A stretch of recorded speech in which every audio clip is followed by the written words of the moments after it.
नमस्कार। उत्तर प्रदेश की खबरों के साथ मैं हूं मनोज मानस। खबरों का रुख करेंगे उससे पहले देख लेते हैं इस वक्त की अहम सुर्खियां। योगी सरकार ने शुरू की रोहिंग्या और बांग्लादेशियों पर कार्रवाई, घुसपैठियों की लिस्ट तैयार करने के निर्देश।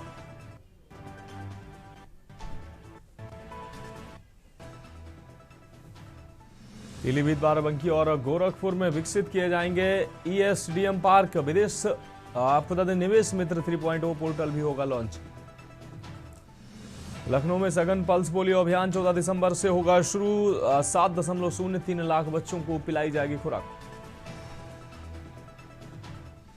बिजली कार्मिकों की सीआर लटकाने वाले रिपोर्टिंग अफसरों पर होगी कार्रवाई। लापरवाह अधिकारियों को मिलेगा विशेष प्रतिकूल प्रविष्टि। यूपी में इंटीग्रेटेड टाउनशिप आने का रास्ता साफ। 12.5 एकड़ में आकार लेगी आवासीय योजनाएं। यूपी में 48 घंटे के अंदर तेजी से बदलेगा मौसम। कई जिलों में 4 डिग्री तक गिर सकता है पारा। मौसम विभाग ने जारी किया अलर्ट। आप देख रहे हैं के न्यूज़, खबरों का सारथी। और अब खबरें विस्तार से। कानपुर से अहम खबर है, आग में जलकर युवक की दर्दनाक मौत की खबर सामने आई। छप्पर में लगी आग ने युवक की जान ली। ग्रामीणों ने पुलिस को सूचना दी, फायर ब्रिगेड को भी सूचना दी गई। साड़ थाना क्षेत्र के उमरी गांव की यह घटना है। तो इस वक्त की बड़ी और अहम खबर आपको दिखा रहे हैं। साड़ थाना क्षेत्र के उमरी गांव में यह दर्दनाक घटना सामने आई है। कानपुर से इस वक्त की अहम खबर, आग में जलकर युवक की दर्दनाक मौत हुई है। आग में जलकर युवक की दर्दनाक मौत हुई है। कानपुर से यह अहम खबर आपको दिखा रहे हैं। ग्रामीणों ने दी पुलिस व फायर ब्रिगेड को सूचना। मौके पर पुलिस व फायर ब्रिगेड की टीम पहुंची। साड़ थाना क्षेत्र के उमरी गांव की यह घटना। तो इस वक्त की अहम खबर जनपद कानपुर से सामने आ रही है। आग में जलकर युवक की मौत हुई है। आग में जलकर युवक की दर्दनाक मौत हुई है।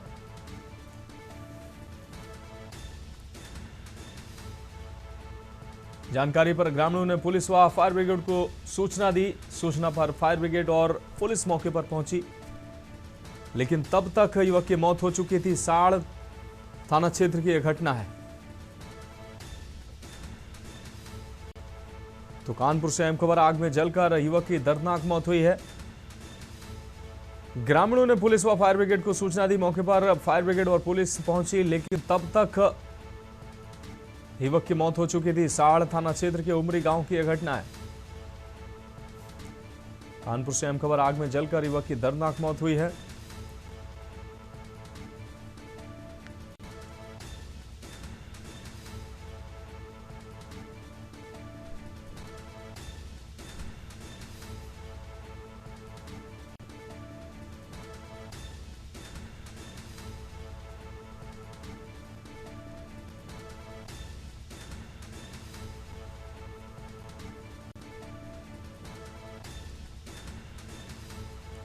तो आग में जलकर युवक की दर्दनाक मौत हुई है। कानपुर से यह अहम खबर आपको दिखा रहे हैं। ग्रामीणों ने दी पुलिस व फायर ब्रिगेड को सूचना।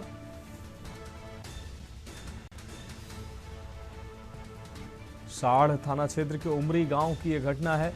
तो ये दुखद खबर साड़ थाना क्षेत्र के उमरी गांव से सामने आई है। जनपद कानपुर नगर से यह अहम खबर, आग में जलकर युवक की दुखद और दर्दनाक मौत हुई है। ग्रामीणों की सूचना पर फायर ब्रिगेड और पुलिस मौके पर पहुंची, लेकिन तब तक युवक की जलकर मौत हो चुकी थी।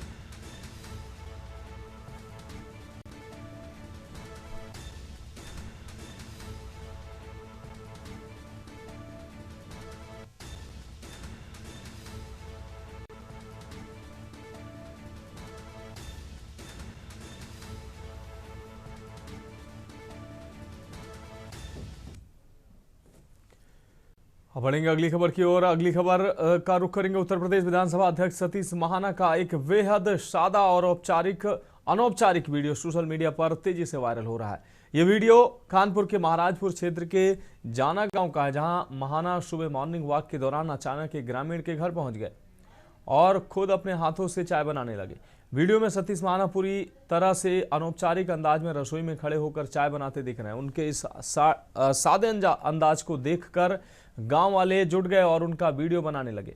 महाना ने जो चाय बनाई वह बिना चीनी की थी। उन्होंने न सिर्फ खुद वह चाय पी बल्कि आसपास जुटे लोगों को भी पीने के लिए ऑफर किया। महाना ने करीब आधे घंटे तक केसीलाल निषाद और अन्य ग्रामीणों के साथ समय बिताया। इस दौरान उन्होंने विकास के मुद्दों और स्थानीय समस्याओं पर खुलकर बातचीत की।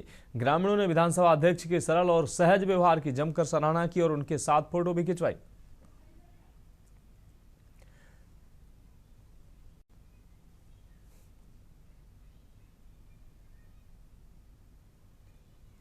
तो सतीश महाना का चाय वाला ये अंदाज वायरल हुआ। बेहद सादगीपूर्ण व्यवहार और ये कार्य की लोगों ने प्रशंसा की। तो ग्रामीणों के घर पहुंचकर खुद बनाई चाय और खुद वो चाय पी और लोगों को भी ऑफर की। तो सतीश महाना का चाय वाला ये अंदाज वायरल हो गया।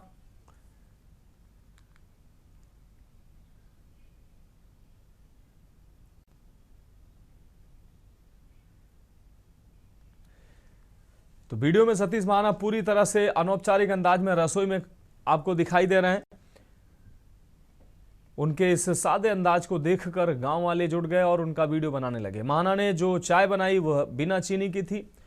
उन्होंने न सिर्फ खुद वह चाय पी बल्कि आसपास के जुटे हुए लोगों को भी चाय ऑफर की। महाना ने करीब आधे घंटे तक केसी लाल निषाद और अन्य ग्रामीणों के साथ समय बिताया। इस दौरान उन्होंने विकास के मुद्दों और स्थानीय समस्याओं पर खुलकर बातचीत की। ग्रामीणों ने विधानसभा अध्यक्ष के सरल और सहज व्यवहार की जमकर सराहना की और उनके साथ फोटो भी खिंचवाई।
अब रुक करेंगे अगली खबर का। उन्नाव जिले में मतदाता सूची को शुद्ध करने के लिए चलाए जा रहे विशेष प्रगाढ़ पुनरीक्षण अभियान के तहत मतदाता सूची से बड़े स्तर पर छंटनी की गई है।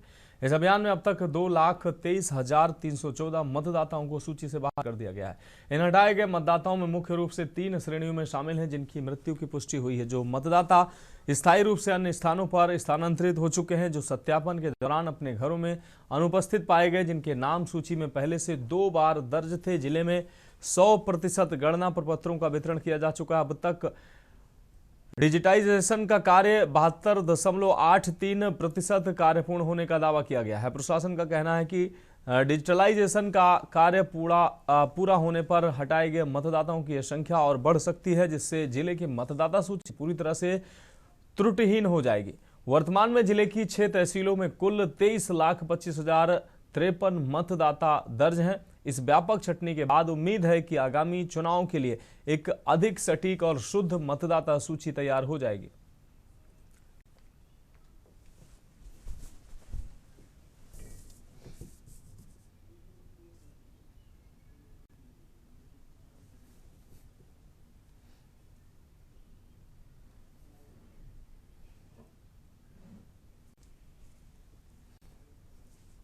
नवंबर से लेकर 4 दिसंबर तक थी।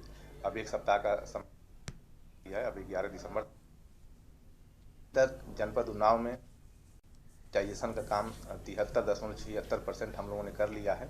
उसमें हमारे एब्सेंट, शिफ्टेड और डेथ करीब 2,23,000 का काम हम लोग तेज कर रहे हैं। मैपिंग में जो उसमें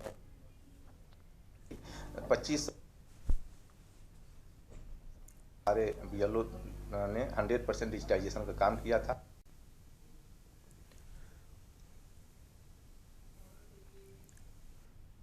हरदोई जिले में एसआईआर के तहत फॉर्म भरने को लेकर हुए विवाद में दबंगों ने एक बीएलओ को जमकर पीटा है। पीड़ित महिला बीएलओ ने अब स्थानीय पुलिस की कार्रवाई से असंतुष्ट होकर पुलिस अधीक्षक से न्याय की गुहार लगाई है। ये विवाद मतदाता सूची पुनरीक्षण अभियान के एसआईआर फॉर्म को लेकर हुआ था। पीड़िता बीएलओ ने गांव के अमित कलेक्टर और राम रहीम पर उन्हें बुरी तरह पीटने का आरोप लगाया। बीएलओ ने यह भी आरोप लगाया कि दबंगों ने उनके पास मौजूद एसआईआर अभियान से संबंधित सरकारी दस्तावेज भी फाड़ दिए।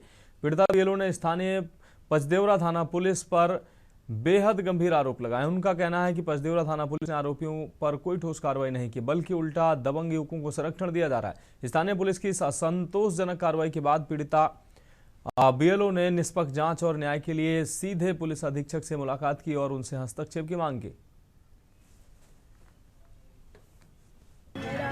मेरा नाम रीना देवी है सर। बॉम्बे बीएलओ की ड्यूटी करते हैं। मेरा पता आंगनबाड़ी कार्यकर्त्री का है सर। हम आ रहे थे एसआईआर काम करके तहसील सवाजपुर के लिए। रास्ते में हमें सर माया देवी अमित के पुत्र ने प्रधान अमित के पुत्र ने मुझे लाठियों से बहुत पीटा। मेरा हाथ तोड़ दिया, मेरा मुंह तोड़ दिया, मुझे जान से मारने की धमकी दी। सर हम कैसे ड्यूटी करें? और हमने पचदेवरा में एप्लीकेशन लिख, मतलब हमें तब होश नहीं था। मेरी एप्लीकेशन अपनी मनमानी से लिखी गई। सर मेरे पे मुकदमा कोई नहीं, मेरे से हुआ, किसी ने मेरी कोई धारा नहीं लगाई। आज हम कहाँ जाए? हम आज एसडीएम के यहाँ डीएम के यहाँ आए। बढ़ेंगे अगली खबर की ओर। ग्रेटर नोएडा में नशीले पदार्थों के खिलाफ चल रहे पुलिस के कड़े अभियान के तहत एक बड़ी सफलता मिली है। इकोटेक 3 थाना पुलिस ने अवैध गांजा बिक्री के एक बड़े मामले का खुलासा करते हुए एक तस्कर को गिरफ्तार किया है। उसके पास से भारी मात्रा में अवैध गांजा बरामद किया गया। पुलिस ने गिरफ्तार तस्कर के पास से 15 किलोग्राम और अवैध गांजा बरामद किया है।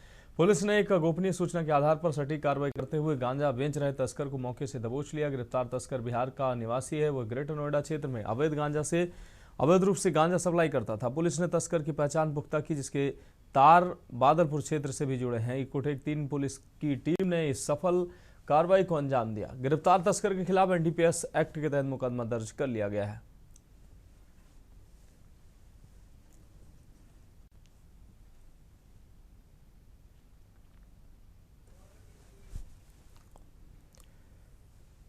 अब बढ़ेंगे अगली खबर की ओर। कोलकाता से ट्रांजिट रिमांड पर लाए गए प्रतिबंधित कफ सिरप तस्करी के मुख्य आरोपी भोला प्रसाद जायसवाल को सोनभद्र पुलिस ने गिरफ्तार कर लिया है। पुलिस के अनुसार भोला प्रसाद अपने पूरे परिवार के साथ थाईलैंड भागने की फिराक में था। पुलिस जांच में सामने आया कि भोला प्रसाद कुख्यात ड्रग्स माफिया शुभम जायसवाल का पिता है। उन्होंने झारखंड स्थित शैली ट्रेडर्स के माध्यम से नकली विलिंग कर कई जिलों में अवैध कफ सिरप की सप्लाई कराई। वित्तीय लेन देन का पूरा काम कथित तौर पर सीए विष्णु जायसवाल द्वारा संभाला जाता था। जांच में भदोही, चंदौली, वाराणसी और सोनभद्र में लगभग 25 करोड़ रुपए के फर्जी लेन देन का खुलासा हुआ। चेकिंग के दौरान 2 कंटेनरों से 1,19,675 शीशी प्रतिबंधित कफ सिरप बरामद हुई है। कीमत लगभग 3.5 करोड़ रुपए बताई जा रही। 134 पेटियों में 13,400 शीशियां बरामद हुई हैं। 4 ट्रकों से लगभग 3.4 करोड़ रुपए मूल्य का प्रतिबंधित कफ सिरप और 20 लाख रुपए नगद बरामद हुआ।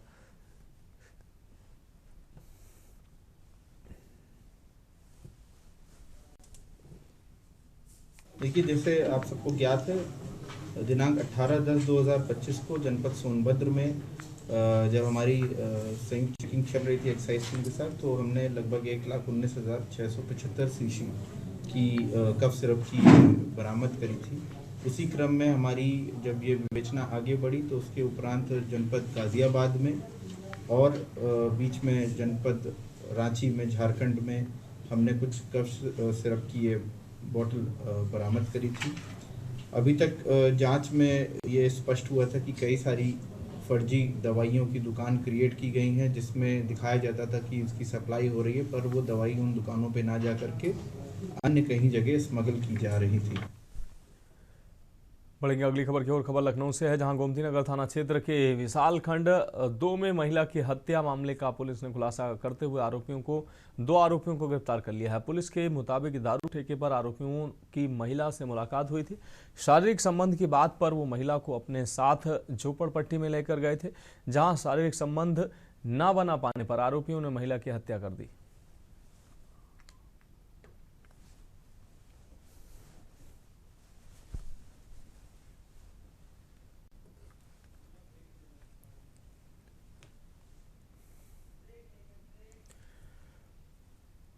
खबरों में वक्त एक ब्रेक का, जल्द हाजिर होंगे।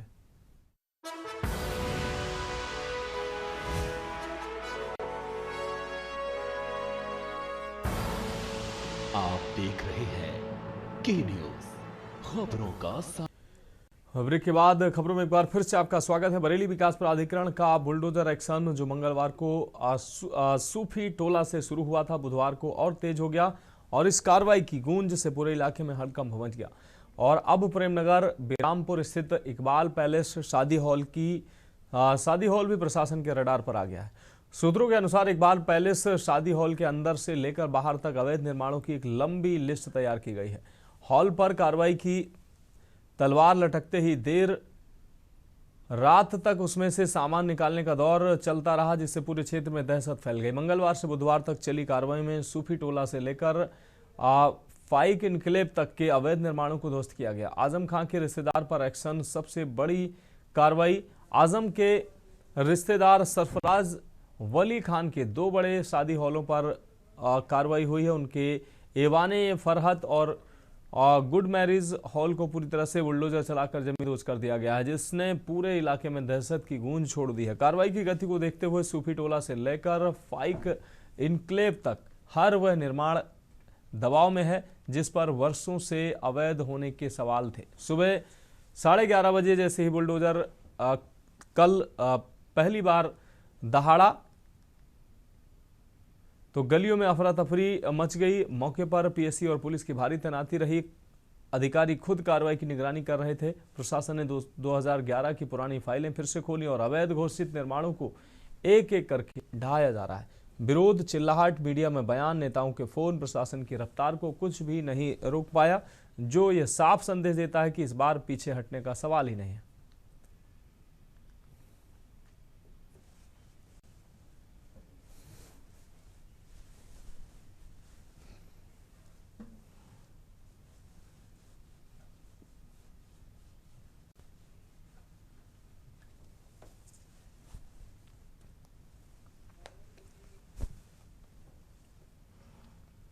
बढ़ेंगे अगली खबर की ओर। अमरोहा जनपद में आपातकालीन सेवाओं की गति और पहुंच बढ़ाने के लिए बड़ा कदम उठाते हुए पुलिस अधीक्षक अमित कुमार आनंद ने यूपी 112 की नई 7 गाड़ियों को हरी झंडी दिखाकर रवाना किया है।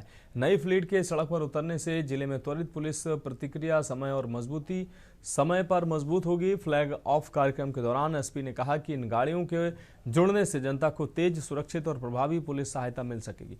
उन्होंने बताया कि आधुनिक उपकरणों और बेहतर संचार सुविधाओं से लैस ये वाहन ग्रामीणों से लेकर शहरी क्षेत्रों तक तुरंत पहुंच सुनिश्चित करेंगे। पुलिस अधीक्षक ने विश्वास जताया कि इन गाड़ियों के माध्यम से आम जनता को आपात स्थितियों में तत्काल राहत मिलेगी और पुलिस की कार्रवाई और अधिक सशक्त होगी। जिला पुलिस ने इसे जनता के लिए सुरक्षा के लिए महत्वपूर्ण उपलब्धि बताया।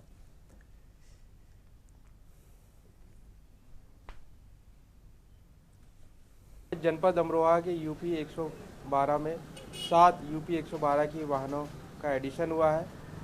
इसके साथ कुल 35 यूपी 112 के वाहन हमारे जनपद अमरोहा में लगातार कार्य कर रहे हैं। इनसे हमारे रिस्पांस टाइम में और बेहतरी आएगी और जनता को हम बेहतर से बेहतर सेवा प्रदान कर सकेंगे।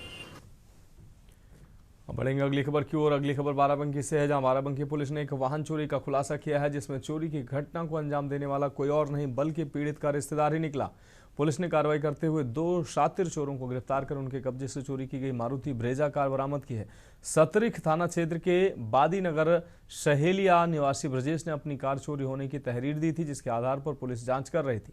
चोर, जिसका ब्रजेश से रिश्तेदारी का संबंध है, उनके घर एसी ठीक करने के बहाने आया था। इसी दौरान उसने मौका पाकर कार की चाबी चुरा ली। चाबी चुराने के बाद उसने कई दिनों तक इंतजार किया और फिर एक शादी समारोह के बाहर से अपने साथियों के साथ मिलकर रिश्तेदार की गाड़ी चोरी करने की घटना को अंजाम दिया। पुलिस ने जहांगीराबाद क्षेत्र के निवासी 2 युवकों राज सिंह और जितेंद्र को गिरफ्तार किया। ये दोनों एक गिरोह बनाकर चोरी की घटनाओं को अंजाम देते थे।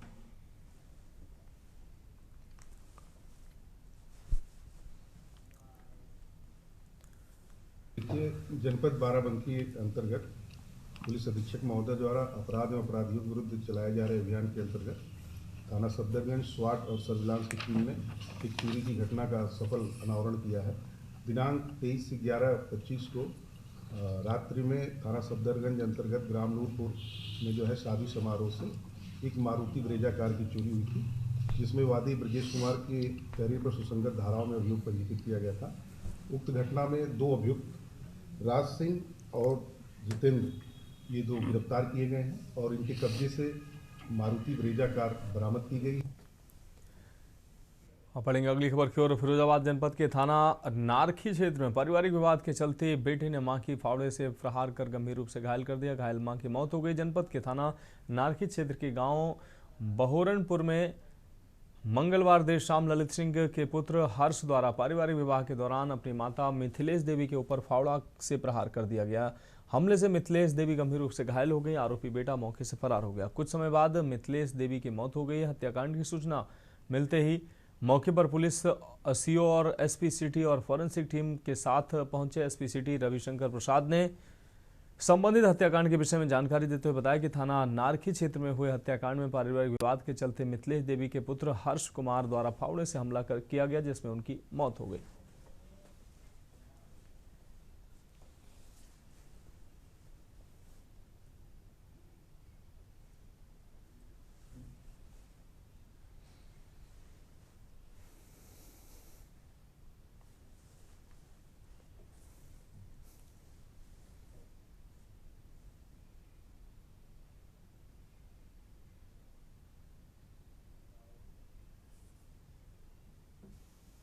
देखिए, मिथिलेश हैं, ये बहोरनपुर थाना नारखी की रहने वाली हैं।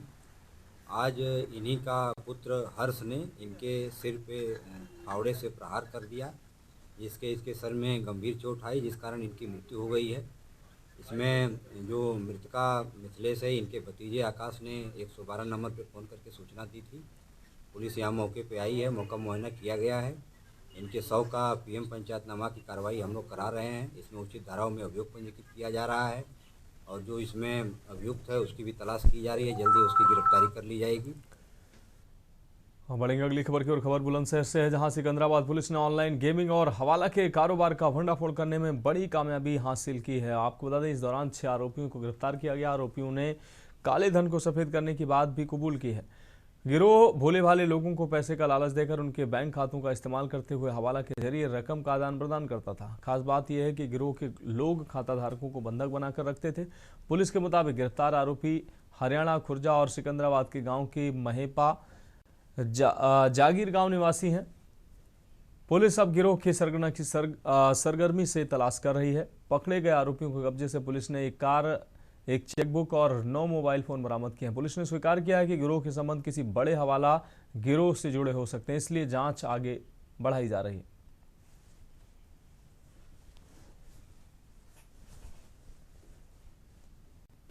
थाना सिकंदराबाद पुलिस टीम को यह सूचना मिली जरिए तारीख कि प्रमोद नामक व्यक्ति को बंधक बनाकर 6 लाख फिरौती की मांग की गई है। इस तहरीरी सूचना पर उसके बेटे धनेश के द्वारा जो है थाना सिकंदराबाद पर संगीत धाराओं पर मुकदमा पंजीकृत कराया गया। दौरान विवेचना यह तथ्य प्रकाश में आया कि प्रमोद के खाते का प्रयोग एक गैंग द्वारा किया जा रहा था, जो ऑनलाइन गेमिंग फ्रॉड के माध्यम से उसके खाते में पैसा लेते थे और फिर उसके खाते से पैसा निकालते थे।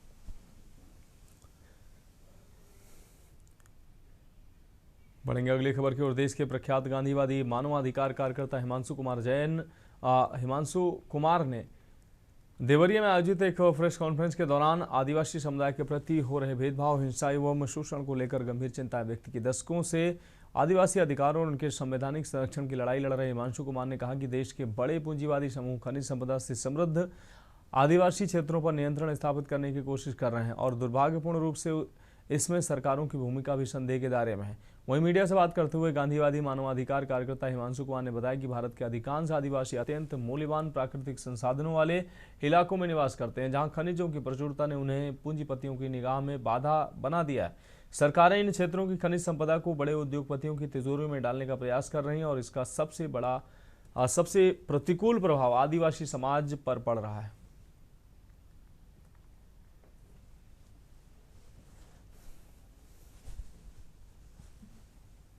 गांव के बीच में काम करते हैं और हमारा जो थीम है वो है कि भारत को कैसे जाति मुक्त, लैंगिक समानता वाला, संविधान के मूल्यों को नौजवानों में पहुंचाना, जिसमें समता है, बंधुता है, स्वतंत्रता है, इन सारे मूल्यों को नौजवानों में पहुंचाने के लिए हम लोग प्रशिक्षण कार्यक्रम चलाते हैं, कॉलेज के युवाओं के बीच में भी, युवा सामाजिक कार्यकर्ताओं के बीच में भी। तो ये काम हम लगातार करते हैं। इसके अलावा मैं यात्राएं करता हूं, साइकिल पर घूमता हूं। मैं दिल्ली से बंबई गया पिछले साल अंत में, और इस साल के शुरुआत में मैं दिल्ली से कुशीनगर तक आया था, राजघाट से बुद्ध तक। वो एक हमारी यात्रा थी। फिलहाल खबरों में अभी के लिए मेरे साथ इतना ही। मुझे दीजिए इजाजत और आप देखते रहिए के न्यूज़ इंडिया।